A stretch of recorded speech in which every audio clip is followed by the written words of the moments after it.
ሰላም ተኸታተልቲ መደብና ከመይ ኣለኹም? ከመይ ትኾኑ? ከመይ ትቕንዩ? ንሕና ብወገንና እግዚኣብሔር ይመስገን ብጣዕሚ ጽቡቕ ኣለና። እምበኣር ከስ ሎማዓንቲ ከዓ ኣገይን ከም ልማድና ምስ ብልጽቲ ደ ሰበይቲ ሓፍተይ መጺእና ኣለና።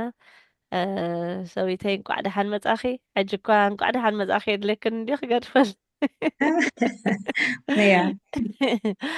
ያ ሎማዓንቲ እምበኣር እቲ ርእሲ ንዛረቦ ብዛዕባ ኦቲዝም ዘለዎም ቆልዑት ኮይኖም ኣብቲ ንኣሽቱ ከለዉ ክንኣልዮም ብዙሕ ኣይሸግረና እንደይኮነሲ ይሓይሽ ቁሩብ ፍለይ ኮንትሮል ክንገብሮ ንኽእል ነገር እዩ ኣብቲ መንእሰያት ዝኾኑሉ ግዜን እሞ ከዓ ኣብ ሰከንደሪ ስኩል ዝኣትውሉ ግዜ ከመይ እዩ ብሕፅር ዝበለ ክንዘራረብ ኢና ሕጂ እሞ ሸዊተይ ናባኽ ገድፋ እየ ቅድሚኣ ግን ሼር ምግባር ላይክ ሳብስክራይብ ምግባር ኣይትረስዕ ኢኹም የቐኒልና ja. يغني لي على مصحفتي እንቋዕ እዚኣ ግዜ እዚኣ ተረኸበት ማለት እዩ ብሓንሳብ ያ ኮይና ክዛረበላ ኣገዳሲት እያ ከዓ ናይ ባሕቂ እዛ ናይ ኦቲዝም ኩሎም ተኸታተልቲ ሓይሊ ክብኣ ምዃና እውን ይፈልጡ እዮም ማለት እዩ ብዙሓት ትሕግዝኦም ሰባት ተመኽሪኦም ሰባት ስለ ዘለዉ ማለት እዩ ነቶም ዘይረኸብክዮም ከዓ በዚ ሜድያ ከዓ ድግፍዮም ኢኺ ማለት እዩ በዚ ሕጂ ንዛረቦን ዝሓተክ ሕቶን ማለት እዩ ያ ኣብዚ ሕጂ ዘለናዮ ግዜ ሲ ናይ ኦቲዝም ልዕሊ ኩሉ ግዜ በዚሕሎ ማለት እዩ ዳርጋ ብቁፅሪ ወላ ክብሎ እንተዘይበልኩሲ ብዙሕ ኢኻ ትሰምዕ ማለት እዩ ኣብ ፋሚሊካ ዙርያ ኣብ ጎረባብቲ ኣብ ትምህርቲ መሓዙ ጠቅኻስ ብዙሕ እዩ ዘሎ ኣብ ቤተ ክርስቲያን ኣብቲ ትእከበሉስ ብዙሓት ኣለዉ ማለት እዮም ሕጂ ክንድኡ መጠን ከዓ ኣፍልጦ ኣለና ዶ ኢልና እንተሓሲብና ከዓ ኣፍልጦ የብልናን ገሌና ከምዚ ሱቕ ክብል እዩ እንዳዓብየ ክጎድፎ እዩ ወይ ከዓኒ ምሻሎና ደሓን እዩ እንዳበልናን ወላ ንባዕልና እንዳረኣኽናይስ ክንቅበሎ ስለዘይንደሊ ከምዘየለ ጌርና ንሓስቦ እሞ ከይተሓገዙ እቶም ቆልዑት ብዙሕ ክኸዱ ይኽእሉ እቲ ብእዋኑ ንእሽተይ እታ ናቶም ሲ እታ ለውጥስ ንእሽተይ ንእሽተይ እንዳለወጡ ክንዲ በቲ ንእሽተይ ዕድሚኦም ዝኸዱ ድሒርካ ትፈልጦ ማለት እዩ ብዙሕ ከዓ ዋጋ የኽፍለካ ሕጂ ኣብኡ ከይበፅሑ ከለዉ ወላ ነዚኦም ሰዓብትና ኣሕዋትና ኣብዚ ዝሰምዕዎ ነዚ ሚድያ ድዮም ብዝተፈላለየ ካልእ ሚድያታት ዝሰምዕዎ እውን ንዓይሎም ክወስድዎሞ ክመሃሩሉ እቲኦም ደቅና ክገዙ ምእንቲ ክቐለሎም እቲ ሂወት ከቢድ ሂወት ክቐለሎም ንእሽተይ ናብ ርእስኻ ምኽኣል ዓይነት ክበፅሑ ምእንቲ ሕጂ እታ መጀመርያ ክሓትት ትደልየ ዘለኹ ንለውጥስ ከመይ የስተናግድዎ ኣውቲስቲክ ኣዶለሰንስ ዝኾኑ ልዕሊ 12 ልዕሊ እዩ ዘለውስ ከመይ ይቕበልዎ ነቲ ለውጢ ካብ ሽዑ ብዙሕ ለውጢ ስለ ዝመፀ እቶም ከመይኦም ዝቀባበልዎ ብጣዕሚ ከቢድ እዩ ብጣዕሚ ንዓኣቶም ከምቲ ኩሉ ሻዕን ወይ ኩላህና ነቲ ናይ ኦቲዝም ቁርብትለይ ኣፍልጦ ዘለና ወይ ከዓ ኣብቲ ከምኡ ኤክስፒሪየንስ ንሓልፍ ወለዲ ብተፈላለየ መንገዲ ኣብ ስራሕ ይኹን ኣብ ካልእ ዘጋጠሙና ንፈልጦ ናይ ኦቲዝም ናይ ሶሻል ኮሚኒኬሽን ፀገም ኣለዎም ናይ ሰንስሪ ኢሹ ኣሎ ናይዚ መሓዝ ምትንካፍ ምጭናው ዋላ ብብርሃን ይኹን ብተፈላለየ መንገዲ ነቲ ሰንስሪ ናቶም ወይ ኣፀቢቖም ሰንስቲቭ ይኾኑ ወይ ከዓኒ ነቲ ነገር ከዓ ኣይፍለጦምን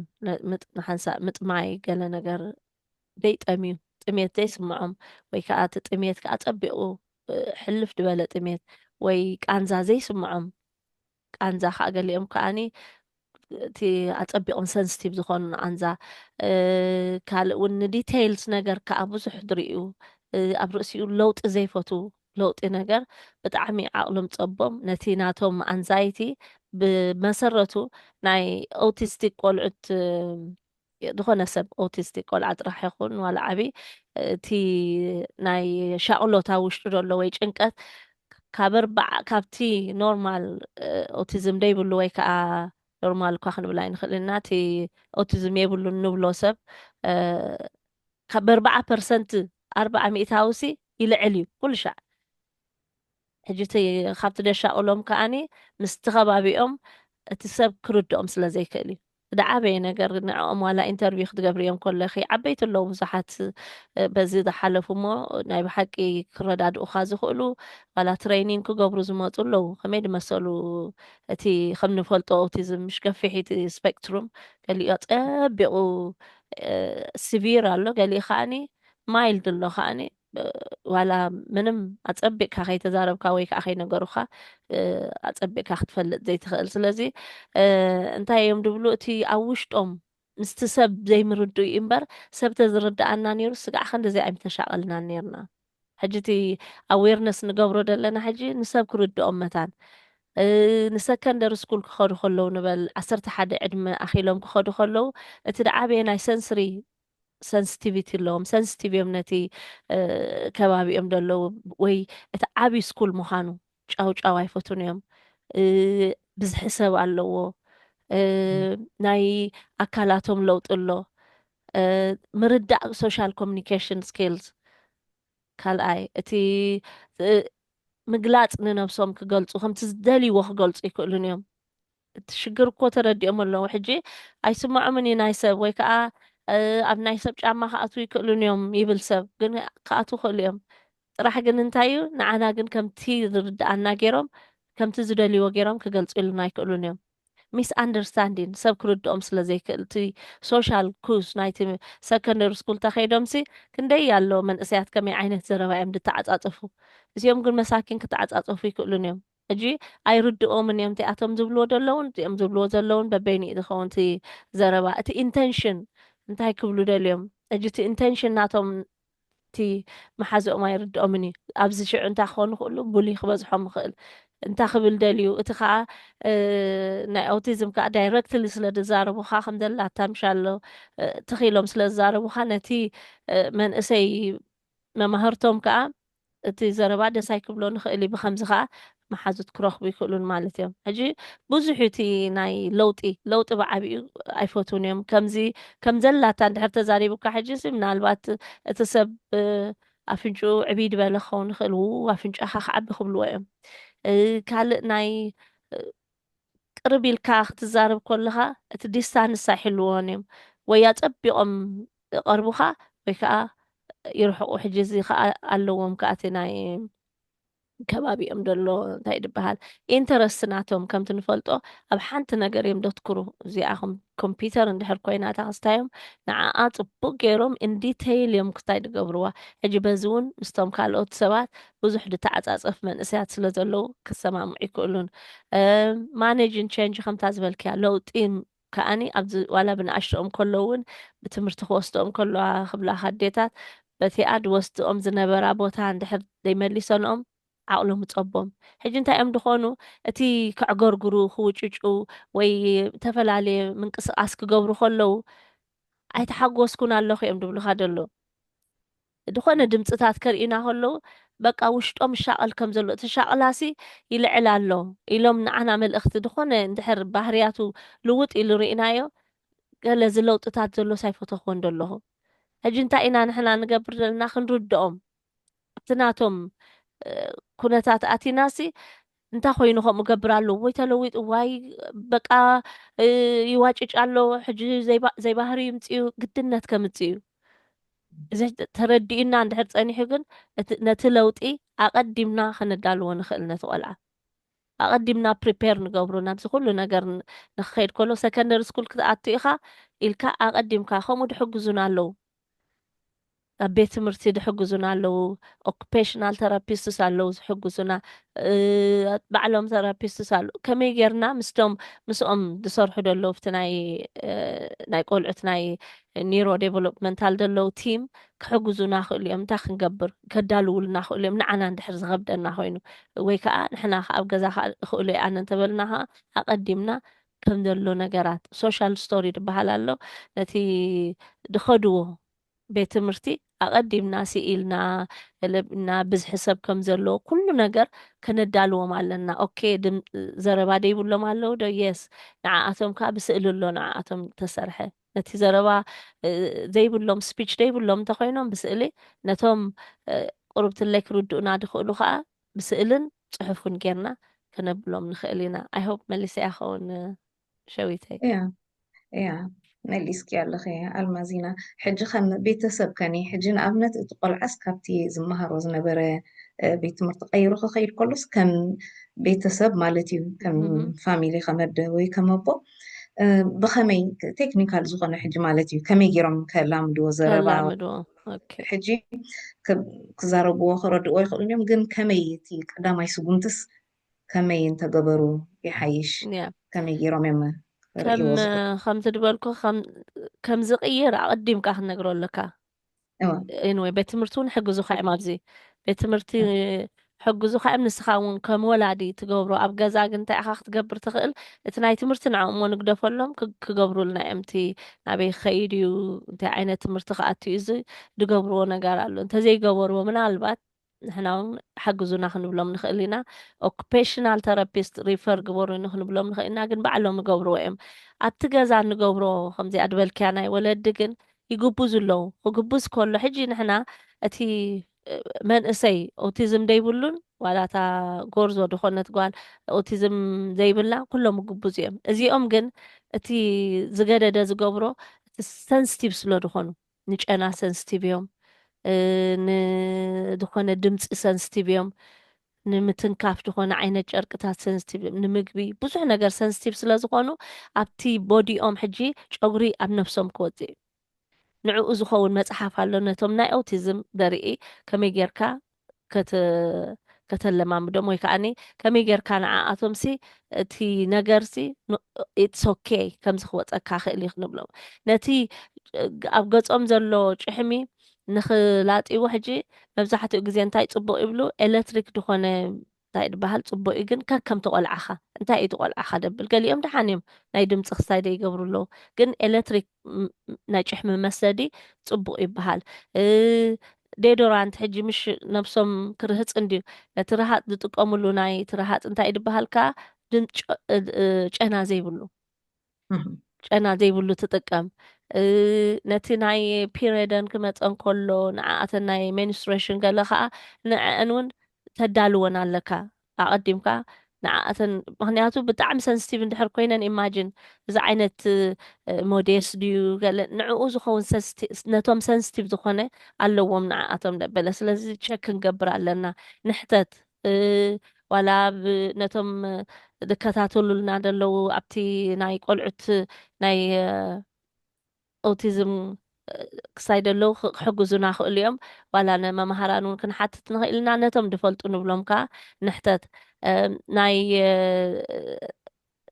ነቶም ነተን ኣዋልድ ከዓ ኣቐዲምና ሶሻል ስቶሪ ድበሃል ኣሎ ከመይ ገይረ እሞ ሓንቲ መዓልቲ ንእሽተይ ከነሪኦም ክንፍትን ኢና ሶሻል ስቶሪ እንታይ እዩ ሓደ ቆልዓ ንበል ካብዚ ወፂና ዋላ ንሕሰብ ናብ እንዳ ሓኪም ክወስዶ ደሊ እንዳ ሓኪም ክኸደልካ ኣይደሊን እዩ ነቲ እንዳ ሓኪም ንኽኸይድ ግን ካብ ገዛ ከለካ ቅድሚኡ ከተዳልዎ ኣለካ ብስእሊ ጌርካ ከምዚ ካብዚ ምስ ወፃና ብባስ ጌርና ክንከይድ ኢና ወይ ብመኪና ጌርና ክንከይድ ኢና በቲ ትኸዶ ድሓራኡ ምስ ከድና እታ ነርስ ክትፅዋዓና እያ ስእሊ ጌርካ ኣሎ ቀሲልካ እታ ነርስ ክትፅዋዓና እያ ካብቲ ኮፍ ኢልና ነበርና ኣነ ንስኻን ክንከይድ ኢና ወይ ከዓ ኣነ ንስኽን ክንከይድ ኢና ከምዚ ኢልክ እንዳ ስኒ እንተኮይኑ ብዙሕ ግዜ ናይ ስኒ ስለ ድምፅን ገለን ዘለዎ ድከብዶም ተሪኦም ማለት እዩ ከመይ ክዳን ከም ዝክደን ሰብኣይ እቲ ብርሃን ናይ ኣብ ልዕሊኻ ከምዚ ኢልካ ደቂስካ ከምዚ ኢሎም ኣብ ልዕሊኻ ክገብሩልካ እዮም እዚ ኣዳሊናዮም ንኸይድ እዚ ከዓ ከምኡ በብትናቱ ተዳልዎም ማለት እዩ ንእሽተይ ድኾነት ስኢልካ ዲ ፅሒፍካ ነቶም ክዛረቡ ዶ ይክእሉ ብስእሊ መልክዕ ነቶም ክዛረቡ ዶ ክእሉ ከዓ ብስእልን ብፅሑፍን ጌርካ ተብሎም ንዓኣተን ናይ እቲ ረጅቤቶ እቲ ብራድ ገብርኦ ሓፂን ገለመለ ክስታይ ደይብሉ ኮምፎርተብል ዝጥዕመን ንዓኣተን ምስቲ ሰንስሪ ናታተን ክስታይ ሰንስቲቭ ስለ ድኾና ንዕኡ ደይትን ክፈነትን ድኾነ እሳተን ትፈልጦ እንዲኻ ኩላህና ነቲ ዘለውና ደቅናት ንፈልጦም ኢና እንታይ እቲ ናታቶም ሰንስሪ እሹ ኩሎም ሓደ ይኮኑን ሓደ ብብርሃን እንተኮይኑ እቲ ሓደ ብድምፂ እቲ ሓደ ወይ ከዓ ኩሎም ገሊኦም ከዓ ኩሉ ከዓ ዘለዎም ኣሎ ሰንስቲቭ ዝኾኑ ንኩሉ ነገር ሕጂ በቲ ናይ ደቅና ባህሪ ርኢና ብኡ ክንከዶ ኣለና ስለዚ ነዚኦም ኣፀቢቕካ ክሕገዙ ድግብኦም ነቲ ዘለዎ ነቲ ለውጢ ናብቲ ናይ ጉብዝና ከድኾም ዘለዉ ኣቢልካ ነቲ ከባቢኦም ንስኻ ኣብቲ ገዛኻ ስ ከተጣዓመሎም ኣለካ እንድሕር ንስኻ ሕሰብዮ እስኻ እንድሕር ዘይትፈልጥ ኮንካ ዘይተዳለኻ እሞ ዝኩሉ ነገር ኣብ ቤት ትምህርቲ በፂሕዎም ክመፁ ከለዉ ከመይ ዓይነት እዮም ክናወፁ ብ40% ኦረዲ ብደይ ሓደ ሻቅሎት ብ40% ካባና ንላዕሊ እቲ ሻቅሎቶም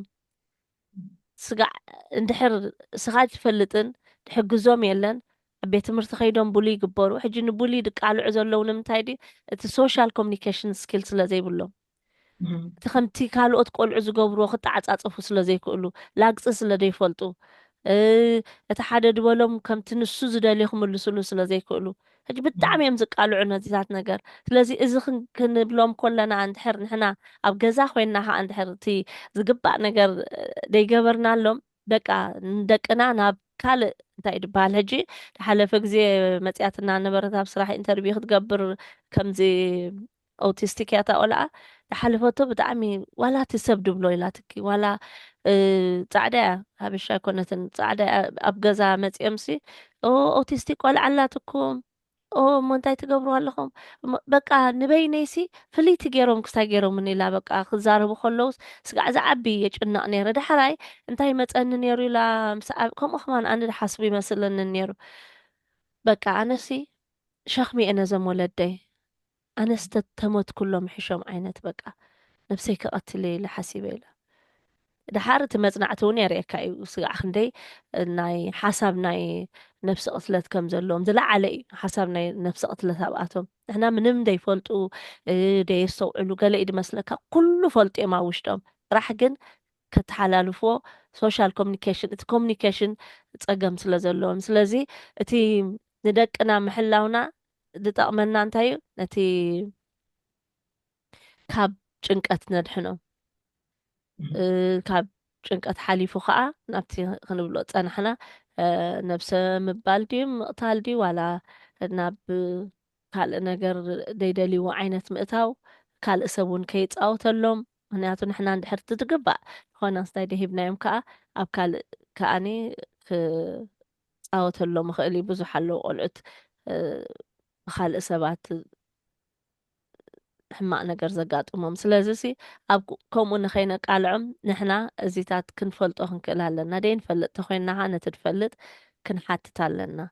ብትግርኛ ሕጂ እሞ ከዓ ከም ሕጂ ኸማ ናይ በዝሓልና ኢንፎርሜሽን ብትግርኛ ዝነግረና ሰብ ኣሎ ዋላ እንተደይ ኮይኑ እንግሊሽ ንኽእል ተኮይንና ከዓ መሊኡ ኣለና ናይ ብእንግሊሽ ኢንፎርሜሽን መሊኡ ኣለና ስለዚስ ቀሊል ኣይኮነን ብጣዕሚ ከቢድ እዋን እዩ ብርግፅ ኣልማዚና ሓንቲ ካልኣይቲ ሕቶውን ዳርጋ ካብኣ ቆረብ ኣይ ክትፍለይን እያ ከምዚ ክግብዙ ከለዉ ለውጥታት ኣብ ሂወቶም ክመፅእ ከሎ ብደገ ዝመፅእ ዘይኮነስ ካብ ውሽጦም ዝካየድ ለውጢ ንዑ ከመይ ጌርና ኢና ክነዳልዎም ወይ ክነጠንቅቖም ክንምህሮም ዘለና ሲ ነቶም ኣውቲስቲክ ዘይኮኑ ቆልዑት ክትዛረቦም ከለካ ክርድኡካ ይኽእሉ እዮም ንዕኦም ከማንስ ንዕኦም ብዝምጥንቃል እንዳመራፅካ ሓሳብካ ተኣሽሙ ኮይንካ ኢካ ትነግሮም ማለት እዩ ብዛዕባ ገዛ ርእሶም ክትዛረብ ከለካ ነዚኦም ኣውቲስቲክ ዝኾኑ ቆልዑት ከኒ ብከመይ ዓይነት መልክዕ ክንነግሮም ንሶም እውን ክልክዕ ከምቶም ካልኦት ስለዝኾኑ ብሰውነቶም ኣብ ኣካሎም ኣብ ውሽጦም ኣብ ኣእምሮኦም ኣብ ስምዒቶም ዝመፅእ ለውጢ ስለ ዘሎ ንዕኡ ከመይ ጌርና ከነዳልዎም ኣለና ያ ኣብዚ ካብቲ ድኸበደ ካልእ ከዓ ዘጋጥሞም ኣይደንቲቲ መንነት መን እየ ከምቲኦም ካልኦት ኦቲዝም ደይብሎም ደቅና ዝሓልፍዋ እዚኣ ኩነታት ኢማጂን እዚኦም ብክልተኦም ድህሰይ ደሎ በቲ ናህና ኦረዲ እቶም ኦቲዝም ደይብሎም ፀለምቲ ምዃኖም ኣብ መንጎ ፃዓዱ ንነብር ኣለና እሱ ባዕሉ ሓደ ርእሱ ዝኸኣለ ቻለንጅ እዩ እዚኦም ከኒ ኦቲስቲክ እዮም መሊሶም ከዓ ወፃእተኛታት እዮም ፀለምቲ እዮም ሕጂ ዳብል ዝኾነ እንታይ ድበሃል እዩ ዘጋጥሞም ደሎ ቻለንጅ እዩ ዘጋጥሞም ደሎ ስለዚ ነዚኣቶም እቲ ናይ መንነቶም ሽዑ እንታይ እዮም ድኾኑ መሲልኪ ኦቲስቲክ ምዃኖም ርድኦም ሓደ ቆልዓ ነይሩ ኣብ ስራሕሲ ወዲ 12 ዓመት 13 ምስ በፅሐ ኣፀሊልዎም ነቶም ገዛ ኣነ ኦቲስቲክ እየ ማለት እዩ ከመይ ገይረ ኣነ ዝተፈለኹ ኮይኑ ካብዚኦም ካልኦት ኣይፈልጥሽ ዓሽዑኩም ምንም ኢልዎም ኣይፈልጥን እዩ ዋላ ተተዛረቡ ምንም ብዙሕ ኣስተውዒሉሉ ይፈልጥን ኢሎም ሕጂ እንታይ ይኸውን ኣሎ መን ምዃኑ ፈልጥ ኣሎ ማለት እዩ መን እዩ እንታይ እዩ እንታይ ዝኽእል እንታይ እዩ ደይክእል እንታይ እዩ ናቱ ቫልዩ እንታይ እዩ ኸቲ ዕላምኡ እንታይ እዩ ኣብዛ ህይወት እዚኣሲ እንታይ ክገብር ይመፅዩ እዚታት ነገር ሽዑ ድመፆም ተሓሳብን ትዘረባን ስለዚ ንሕና እቲ ዕድሚኦም ፈሊጥና ኣቐዲሞም ገሊኦም ኣቐዲሞም ኣለዉ ክትነግሮም ከተዳልዎም ደለካ እቲ ናታቶም ኮንዲሽን ኣውቲዝም እንታይ ምዃኑ ኣባና ሳይኮ ኤጁኬሽን ብሎ ነቲ ዘለዎም ኩነታት ሲ እንታይ ምዃኑን እንታይ ዓይነት ባህርያት ከም ዘርኢ ፍሉያት ምዃኖም እዚ ናይ ሕማም ወይ ከዓ ናይ ክስታይ ኣይኮነን ግን ፍሉያት ምዃኖም ፍሉይ ዓይነታት ተሓሳስባ ከም ደያ ዲፈረንት ምዃኖም ክትነግሮም ኣለካ ኣብቲ ግን መኣስዩ ንኩሎም ሓደ ዓይነት ክንብሎም ኣይንኽእልና ገፊሕ ስለዝኾነ በብቲ ናይ ውላድና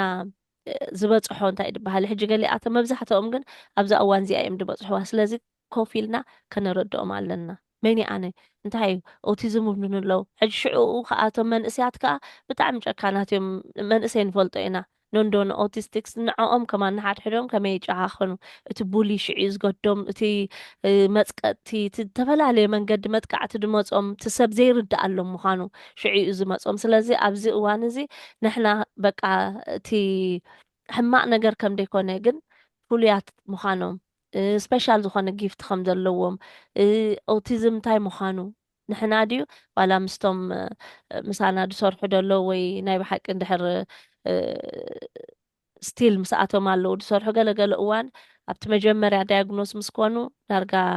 ኣይረኽብዎምን እዮም ገለ እዋን ከዓኒ ካልእ ተወሳኺ ኤዲኤችዲ መድሃኒት ስለ ዘድልዮ ኤዲኤችዲ መድሃኒት ወስድዮም ምክንያቱ ገለ ድቃስ ስለ ዝኣብዮም ገለገለ ከዓ ነቲ ዋዒ ነቲ ፎካስ ናታቶም መታን ከስተኻኽለሎም ተፈላለየ ዓይነት ሜዲኬሽን ደሎ ሕጂ ግዜ ክወስደልና ንዑ ክንዛረብ ግን ንዕኡ ኢሎም ቀጻሊ ናብቲ ሕክምና ዝኸዱ ኣለዉ ኦረዲ ከምዚ እንተኮይኖም ምሳቶም ክሕግዙና እዮም ኣብዚ ተደየለ ግን ንክሕግዙና ከማ ናብኣቶም ተመሊስና ክንከይድ ኣለና ነቶም ድሕግዙ ምክንያቱ ንሕና ኣፀቢቕና እቲ ረዳድኣ ክንክእሎ ስለ ዘይንኽእል እቲ ቋንቋ የለን እቲ ድርድኦም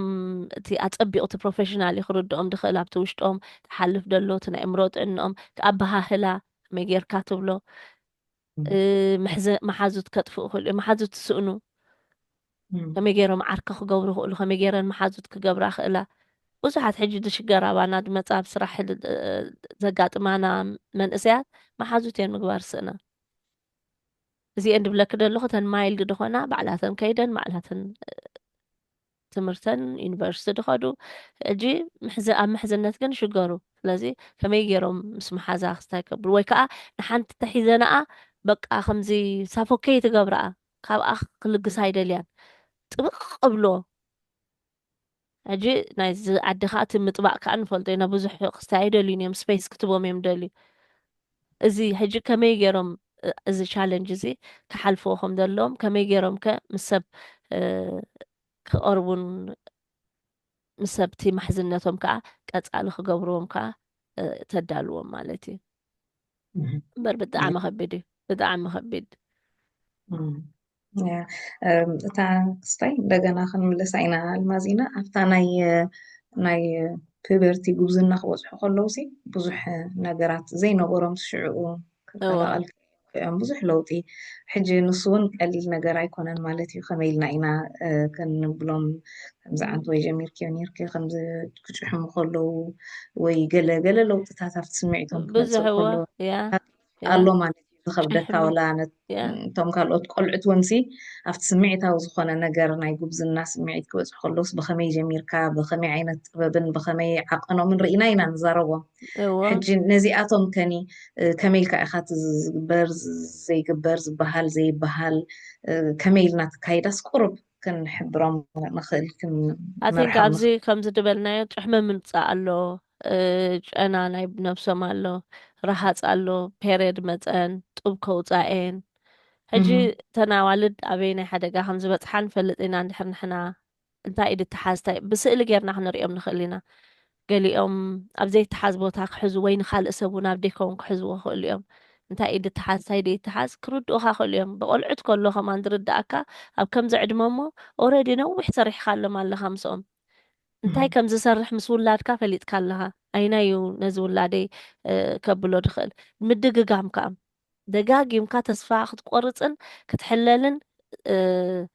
ከምዚ ኣይተረድኦን ኢልካ ክተብል የብልካን ደጋጊምካ ክተርእዮም ኣለካ ደጋጊምካ እቲ ነገር ኣብ ዝርእይዎ ቦታ ከዓ ክትገብሮ ኣለካ ሓደ ቆልዓ ነይሩና ኣብ ደይኮውን ቦታ ድሕዝ ሕጂ ከምዚ ቦዲ ማፕ ድበሃል ኣሎ ዋላ ብኣማዞን እውን ክንረኽቦ ንኽእል ኢና ቦዲ ማፕ እንታይ እዩ ብምሉእ እቲ ስእሊ ናይ ነብሶም የርእዮም ነዊሕ ኣብቲ ክስታይ ክትጥቅዓሎም ትኽእል ኢኻ ኣብ ፍሪጅ ክትጠቅዖ ትኽእል ኢኻ ኣበየናይ ትሓዝን ኣበየናይ ትሓዝን ኣበየናይ ኣብ ደገ ኮንካ እንታይ ትብል ኣይትብልን እዚታት ነቶም ቆልዑ ኣብ ገዛ ከለዉ ክትመሮም ትኽእል ኢኻ ክጋገዩ ይኽእሉ ድዮም የስ ሕጂ ኣብ ቤት ትምህርቲ ሓደ ቆልዓ ከምኡ ደሸገሮም ነይሩ ነጊሮምና እድውሉ እቶም ቤት ትምህርቲ ማለት እዩ እቶም ወለዲ ከኣልዎን ስለዚ ፕሮፌሽናል ሓገዝ ይደልዩ ኣለዉ ስለዚ ነዚኦም ወለዲ እንታይ ኢኻ ትገብሮም ኣበይናይ ኮይኑ እዩ እቲ ነገር ክሕዝ ዘለዎ ኣበይናይ ኣብ ቤት መደቀሲ ድዩ ኣብ ሽቓ ኢትስ ኦኬ ኣብ ቤት ትምህርቲ ኣብ ሳሎን ሰብ ዘለዎ ገለ ግን ኣይግብ ለሚድዎ ገርመክ ወዲ 9 ዓመት ገለ ኢኸማ ነይሩ 9 ዓመት ኣብ ደይከውን ቦታ ሕዝ በቃ ንሰብ ከምኡ ንነብሱ ከምኡ ሕጂ ቀጻሊ ክትገብሮ ኣለካ ናይ ኦቲዝም እንታይ ደጋጊምካ ክትገብሮ ኣለካ ኣብ ዝረአ ቦታ ቪዥዋል ክትገብረሎም ኣለካ ኤንድ ድዛረቡ ተኮይኖም ከዓ ክትሕለል የብልካን እዚኣ ምስ ገበርካ ክተንውሖ የብልካን ዘረባኻ እዚኣ ምስ ገበርካ እዚኣ ኤንድ ዝኾነ ነገርካ ከም ዘላታ ስለ ዝወስድዋኻ እቲ ንዛረቦ ከምዚ ተኻሊልና ይንዛረብ ተኻሊለ እንድሕር ድኾነ ምሳሌ ነጊረዮ ከምታ ተኻሊለ ዝነገርኮ እዩ ክርድኦ ንሕና ክርዳእና ቆም ከብለክ ክኽእል ንዕኦም ግን ከምኡ ይትርድኦም ነትኽ ድበለ እቲ ድሰምዑ ከምታ ድበልክዮም ከምኣዮም ድሰምዕዋ እዚ ከየንዋሕና ሓፂር ጌርና እቲ ዘሎ ቦዲኦም ለውጢ እንታይ ዓይነት እዮም ናታቶም ሰንስሪ እሹ ከምቲ ዓንተወይ ድበልናዮም ንዕኡ ኣለሊና ንስትኦም መምሃራን ክንሰርሕ ኣለና ስፔሻል ስኩል ድኸዱ ተኮይኖም መብዛሕትኡ ግዜ ስፔሻል ስኩል ፅቡቅ ዝኾነ ሓገዝ ኣለዎም ኣብ እንድሕር ሜይንስትሪም ኣብቲ ናይ ስፔሻል ስኩል ደይኮነ ምስ ካልኦት ኦቲዝም ደይብሎም ቆልዑ እንድሕር ድብሉ ኮይኖም ግን ብዙሕ ስራሕ ከድልየና እዩ ኣብ ገዛሲ ብዙሕ ከነዳልዎም ኣለና ንሕና ካ ኩሉ ሻ ኣለርቲ ክንከውን ኣለና ኣብቲ ደይ ተረዳእናኻ ፕሮፌሽናል ሓገዝ ክንደሊ ኣለና ብኸመይ ከዳልዎ መፅሓፍቲ ሃቡን ኣሎ መፅሓፍቲ ብኸመይ ከዳልዎ መፅሓፍቲ ሃቡኒ ወይ በብትርድኦ ትውላድናሲ በይናይ መንገዲ እዩ ዝርድኦ ኦልሬዲ ስለ ንፈልጦ ሕጂ ነቶም ናን ቨርባል እንኳላይሲ ሕገዙስ ይኽእሉ እዮም ሕገዙ ይኽእሉ እዮም በዚ ትብልዮ ዘለኺ መሳርሕታት ቱልስ ስእልታት ገለስ ክትረድኦምሲ ከም ትኽእል ጥራሕ ክደጋግመሎም ከዓ ከም ዘለ ኤግዛክትሊ ክትሕለል የብልካን ፕላስ እዚ ሕጂ ድብለክ ቆልዓ ወዲ 9 ዓመት ናን ቨርባል እዩ ነይሩ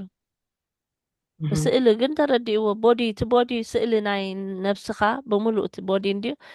ኣበየናይ ተሓዝ ኣበየናይ ተሓዝን ኣለዎ ብስነ ስርዓት ሕጂ ነቲ ቆልዓሲ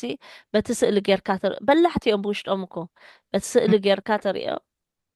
ይርድኦ በቃ ግዜ ክወስደልካ ክእል ዶ የስ ናይ ኦቲዝም ሓንቲ ካ ክንፈልጣ ደለና 3 ስጉምቲ ንቅድሚት ወስደካ መሊስካ ከዓ ንድሕሪት ከዓ ክምለስ ይኽእል እዚ ከዓ ኖርማል እዩ ስጉምቲ ከይድካ 2 ስጉምቲ ንድሕሪት ክምለስ እውይ ሕጂ ክዛረብ ጀሚር እውይ ከምዚ ክገብር ጀሚር ሰጂ ከዓ ገዲፍ ወይ ክስታይ ደይ ምባል እቲ ንድሕሪት ዝመልሶ ደሎ ግን ወይ ተሻቂሉ ኣሎ ወይ ውሽጡ ገለ ዘይተረድኦ ሰብ ኣሎ ድኾነ ነገር ከጋጥሞ ከሎ እዩ ብዙሕ ግዜ ንድሕሪት ዝምለስ ግን ኖርማል እዩ ንድሕሪት ይምለስ እዩ ተስፋ ከይንቆርፅ ንድሕሪት ተመሊሱ እሞ ፅቡቅ ክኢሉ ነይሩ ፅቡቅ ከይዱ ነይሩ ስገለገለ ኢልና ክስታይ ከይንኸውን ግን ድኾነ ነገር ከርእዩና ከለዉ ግን ከምዚ ምንቅስቃሶም ምሽ ኣሎ ተደጋጋሚ ምንቅስቃስ ዝገብርዎ ወይ ገለ እወ ሕጂ ገለ ተሻቅሎ ነገር ኣሎ ማለት እዩ ገለ እዋን ከዓ ሓጎሶም ክገልፁልካ እውን ከምኡ ሕጂ ጥራሕ ንፍለጦ ነቲ ውላድና እንታይ እዩ ድገብር ዘለኹ እንታይ ክኸውን ከሎ እዩ እንታይ ድገብር ቅድሚ አንታ ያጋጢማ ነይራ ትብል ድሕሪኡ ምስ እቲ ነገር ምስ ኮነ ኸኒ እቲ ከባቢኡ ከመይ ነይሩ ጫውጫው ዲ ነይርዎ ሰብ ዲ በዚሕዎ ጨና ዝኾነ ጨና ዲ ጋጢሙ ዋላ ንእሽተይ ናይ ኮፊ ናይ እንድሕር ናይ ጨና ኮይኑ ተኽስታዮም ቡን ሰቲኺ መፂኺ ብጥቕኦም ተተሳሪብክ ንዓኣቶም ዓቕሎም ይፀቦም ጨና ትገብሮ ናይ ነብስኻ ንዖም ዓቕሎም ይፀቦም ሰዓት ቲክ ቲክ ቲክ ቲክ እንድሕር ኢላ ሰዓት ንዓና ኖርማል ንዕኦም ግን ኣናውፅያ ተብሎም እጅ እቲ ኢንቫይሮንመንት ኩሉ ሲ ከነጣዕመሎም ኣለና እቲ ንሕና ዘይምርዳእና እዩ ከምኡ እዮም ድብሉኻ ኩሉ ሻዕ ኢንተርቪው ክትገብሮም ከለኻ መፁ እቲ ካልእ ሰብ ዘይምርድኡ እዩ እምበር ንሕና ክንድኡስ ኣይምተሳቐናን ነርና እዮም እቲ ርዱእ ሰብሲ ብዙሕ ኣይኮነን እዮም ድብሉ ብዙሕ ሰብ ተረድኦ የለና ኦቲዝም እወ ኣትሊስት ዝርዳእካ እኮ መቐነስካዮ ሞቲ ንዕኦም ዝርብሾ ዘሎ ሶም ከዓ መዓረፉ ንስኻ ግን ከምቲኦም ካልኦት ቆልዑት ወይ ከምቲኦም ካልኦት ሰባት ጥራሕ ኮንካ ስለ ዝርዳእካ ዘሎ ብዛዕባኦም ሲ ወላ ሓንቲ ነገር ክተብል ኣይትኽእልን ኤክስትሪምሊ እቲ ዝገልፅዎ ነገርቲ ባህርያቶም ዘይምባል ምዕግርጋር ምሰምፁ ግን ሽዑ ገለ ኮይኑ ከይከውን ኢልካ ተኣሽሙ ተኣልዮ ወይ ክትሰብህለሉ ትጅምር ያ ሓንቲ ኣዝያ ጠቃሚት ከዓ መብዛሕርተይ ሓንቲ እንታይ ኢልክሲ እታ ንሕልፋ መልእኽትስ ሓፃርን ዳይረክትን ክትከውን ኣለዋ ከምዚ ምሳሌ እንዳብዛሕና ተጠዋዊና ወይ ገለ ዓይነት ንዓቶም ሲ መሊስና ካልእ ኮንፊውዥን ከም ነጥዎም ራሕታ ትበሃል ተደልያ ዘላ ነገር ነቲ ቆልዓስ ዳይረክት ክንብሎ ከም ዘለና ወላ ነቶም ኣውቲስቲክ ዘይኮኑ ቆልዑት ከማን እሳ ከዓን ትሰርሕ እያ ማለት እዩ ብዙሕ ግዜ ምክንያቱ ይጎሽኦም ወላ እንዳተዛረብካ ይመሃለው እንዳበልካ ስኻስ የለውን ንሶም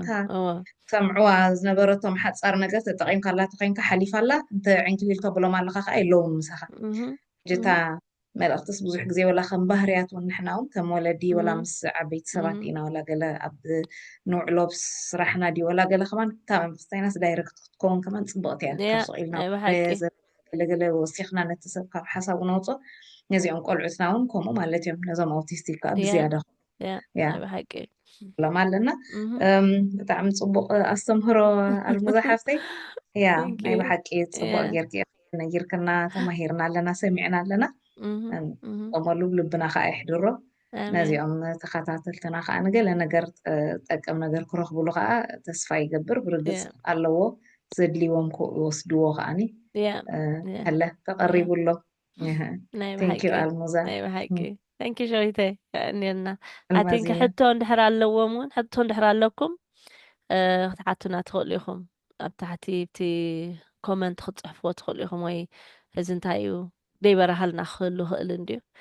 لذي أي برهات اللين زي أسي إلكم أو صحافوا لنا ويكا زر السزي بزعب أوتيزم تتم تقولكم نها بسون حزنا هنمت نخلينا يغني لنا تنيلكم سلا سماعكمنا عبز متدلو بروجرامي راخبنا ثانك يو بروح كنا ثانك يو اترسعيكم كاتا سبسكرايب مقبار